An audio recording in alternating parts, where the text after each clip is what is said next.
اکبر صاحب کیا تفصیلات سامنے آئی ہیں ان اکاؤنٹس کے حوالے سے؟ جی بسم اللہ الرحمن الرحیم۔ جی بالکل، میں تھوڑی سی کریکشن کر دوں کیونکہ لوگوں کے ذہنوں میں شاید غلط فہمی نہ پیدا ہو کہ یہ کوئی میرے الزامات ہیں۔ یہ جو 11 اکاؤنٹس کو ڈس اون کرنا ہے، یعنی ان سے لا تعلقی مکمل طور پہ اختیار کرنا ہے، یہ پاکستان تحریک انصاف نے اسکروٹنی کمیٹی رپورٹ پہ اپنے جو کامنٹس جمع کیے ہیں الیکشن کمیشن آف پاکستان میں مارچ 15، یہ اس کے اندر پی ٹی آئی نے خود یہ 11 صفحات پہ یہ تفصیلات ہیں 11 اکاؤنٹس کی، جس میں انہوں نے کہا ہے کہ ان اکاؤنٹس کو یہ لوگ آپریٹ کرتے تھے، جس میں اسپیکر نیشنل اسمبلی اسد کیسر صاحب ہو گئے، گورنر کے پی ہو گئے، گورنر سندھ ہو گئے، اور منسٹر جیسا آپ نے کہا۔ تو یہ ان میں وہ تمام اکاؤنٹس انہوں نے خود آئیڈینٹیفائی کیا اور خود اس میں لکھا ہے کہ یہ جو اکاؤنٹس ہیں یہ لوگ آپریٹ کرتے تھے، ان کو کوئی اختیار نہیں دیا گیا تھا کہ وہ یہ اکاؤنٹس کھولیں، اس کو آپریٹ کریں، اس میں پاکستان اور بیرون ملک سے پیسہ وصول کریں۔ تو بیسکلی وہ رپورٹ یہ کہہ رہی ہے کہ ان سب لوگوں نے پاکستان تحریک انصاف کے نام پہ پیسے لیے، obviously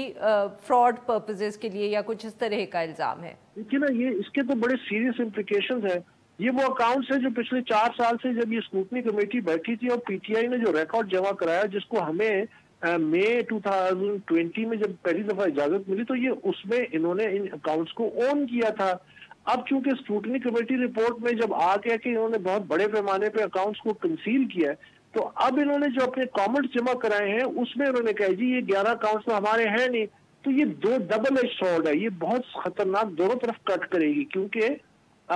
ایک طرف تو یہ کہ پہلے وہ موقف تھا کہ اس کو اون کرتے تھے، اب اچانک وہ کہتے ہیں کہ یہ اکاؤنٹس ہمارے ہیں ہی نہیں، جبکہ اسٹیٹ بینک نے پی ٹی آئی کے اکاؤنٹس کو الیکشن کمیشن میں تھرو اسکیجول بینکس جمع کروائے۔ انہوں نے آرڈر کیا تھا کہ جتنے بھی پی ٹی آئی کے اکاؤنٹس ہیں وہ اب الیکشن کمیشن ان میں یہ اکاؤنٹس بھی آئے۔ اور یہ مسئلہ یہ ہے کہ جو پی ٹی آئی سالانہ آڈٹ رپورٹ جمع کراتی ہے اس میں اکاؤنٹس خفیہ رکھے گئے۔ صحیح۔ اب یہ چیز ایک منطقی انجام تک پہنچ رہی ہے کہ کیس فیصلے تک پہنچ رہے ہیں، تو یہ اب انہوں نے یہ کیا، لیکن یہ ڈینجرس اس لیے ہے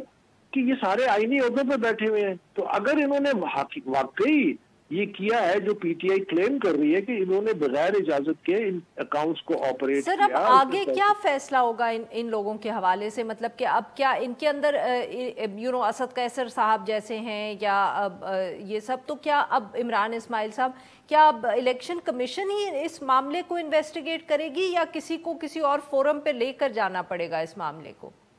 دیکھیے دو صورتیں ہیں، ایک تو یہ کہ سب سے پہلے جب سیاسی جماعت پی ٹی آئی نے اپنے ہی لیڈروں کو انڈائٹ کیا کہ وہ ایک غیر قانونی عمل کا میں شریک تھے،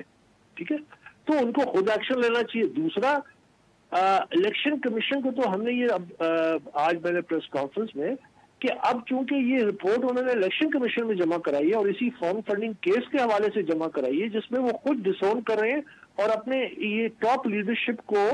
بلیم کر رہے ہیں، ایکیوز کر رہے ہیں کہ انہوں نے بغیر اجازت کے یہ اکاؤنٹس کھولے اور ان کو آپریٹ کیا، نہ صرف آپریٹ کیا، اس میں انہوں نے پیسے ایکسپٹ کیے، ڈونیشنز لی۔ تو پھر تو ظاہر ہے کہ الیکشن کمیشن کو اس بات پر نوٹس لینا چاہیے اور ان تمام لوگوں کو نوٹس سرو کرنے چاہیے اور ان سے پوچھ گچھ ہونی چاہیے کہ بھئی آپ بتائیے کہ آپ کے خیال میں کیا فیکچوئل پوزیشن ہے، کیا واقعی یہ جو موقف ہے یہ صحیح، کیونکہ ظاہر ہے دونوں ان کو موقع تو ملنا چاہیے، لیکن at the same time politically it is very damaging کہ دے شوڈ ریزائن، کیونکہ ان کی اپنی جماعت کہہ رہی ہے، یہ اکبر بابر تو نہیں الزام لگا رہا، یہ کوئی اور یہ تو ان کی اپنی جماعت نے ان رائٹنگ الیکشن کمیشن جو ایک آئینی ادارہ ہے جہاں پہ ایک کیس 7.5 سال سے چل رہا ہے، اس میں انہوں نے لکھ کے دیا ہے کہ جی یہ ہمارے اکاؤنٹس نہیں ہیں، ہم اس کو ڈس اون کر رہے ہیں اور یہ لوگ جو اس اکاؤنٹس کو آپریٹ کرتے تھے یہ بغیر اجازت کے کرتے تھے۔ یہ بہت سیریس معاملہ ہے۔ سر تو یہ بتائیں کہ اگر پاکستان تحریک انصاف اس وقت تو ویسے بھی وہ اتنے حکومت کی وجہ سے اتنے کرائسس میں ہے کہ ہو سکتا ہے کہ وہ تو اس کو توجہ نہ دے۔ دیکھیے توجہ تو دینی پڑے گی، 31 کو نیکسٹ ہیئرنگ ہے، الیکشن کمیشن ایک بااختیار آئینی ادارہ ہے اور اسی کیس کے حوالے سے یہ ریکارڈ کا حصہ بن گیا ہے۔ دیکھیے اب ایک چیز ان رائٹنگ ریکارڈ کا حصہ بن گئی ہے، پی ٹی آئی نے اپنا جواب اسکروٹنی کمیٹی رپورٹ کے حوالے سے 15 مارچ کو جمع کیا، اس میں بھی اور بھی بڑے انکشافات ہوں گے آنے والے دنوں میں، آپ دیکھیے، کیونکہ ہم اس کا بڑا تفصیلی جائزہ لے رہے ہیں۔ تو یہ جو ڈاکومنٹس ہمارے سامنے آئے ہیں تو ظاہر ہے الیکشن کمیشن میں جب بحث ہوگی تو اس کے ہم سامنے یہ تمام معاملات رکھیں گے. پھر الیکشن کمیشن کیا فیصلہ کرتا ہے, کیا جرا کرتا ہے, کیا پوچھتا ہے اور کیا اس پہ ایکشن لیتا ہے, یہ تو اس کا مجاز ہے, آئینی ادارہ ہے, اس کے پاس مکمل اختیارات ہیں.